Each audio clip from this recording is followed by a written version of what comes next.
advantages of having been in the industry as long as I have is I have long-standing relationships with growers, and I have my own ideas about where the best fruit comes from. Exactly. And it's not necessarily the most advertised fruit.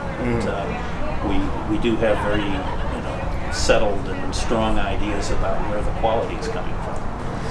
Now, I understand you have a partnership interest in 40 acres of vines. Could you tell us a little bit about the vines on those 40 acres? Well, it's a site in a little area of Kennewick called Finley, and you would be disinclined to know where it is unless you were a local.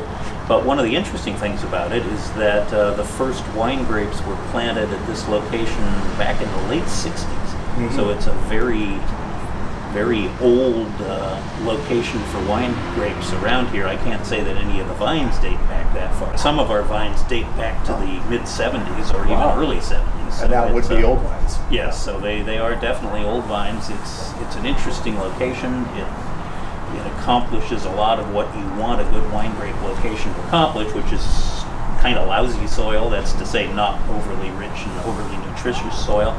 It has a very nice slope to it.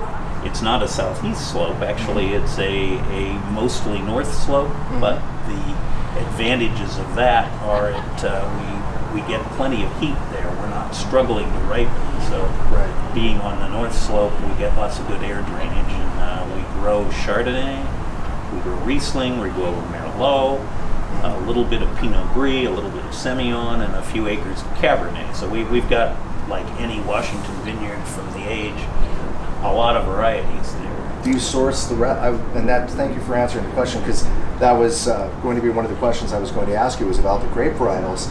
So I'm assuming then to supplement the reds, do you source your grapes from Columbia Valley particularly, or what AVAs? We are kind of all over the place. I actually crushed the first commercial grapes off Red Mountain back in 1978, and we continue to get Cabernet and Merlot from Red Mountain.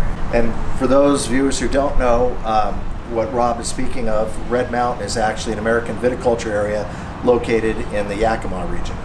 It's also in the Columbia Valley AVA, so there are, postage stamps within envelopes, within boxes, if you would. And that's a great way to describe it. We also source a fair amount of fruit from the Maryhill area, which is we work with the Gunkel family as a grower down there, and we also source fruit from the Columbia Basin area, a little north of Pasco.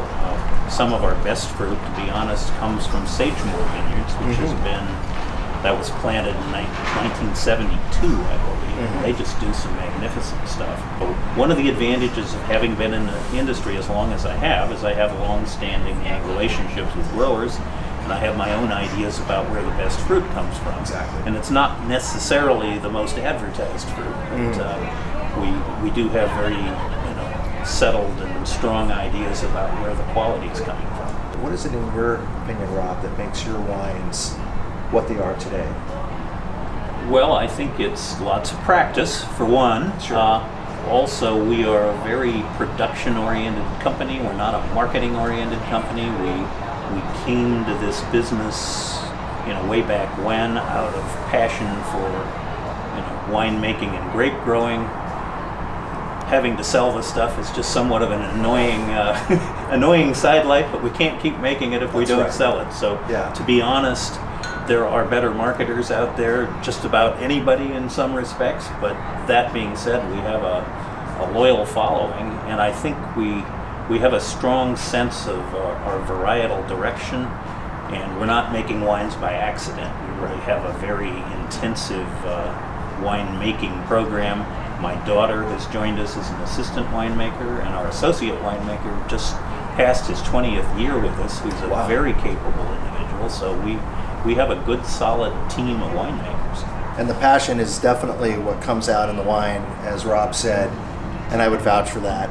Unlike many commercial winery operations today, it seems to be, for those types of operations, all about production. But as Rob said, it's the passion first, and it's not so much about the money as much as it is the product, and I think that follows with that old cliche saying, do what you love, and the money follows, and it's the passion in your winemaking definitely comes through, and really appreciate the opportunity speaking with you today.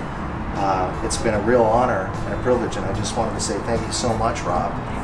Pleasure is mine.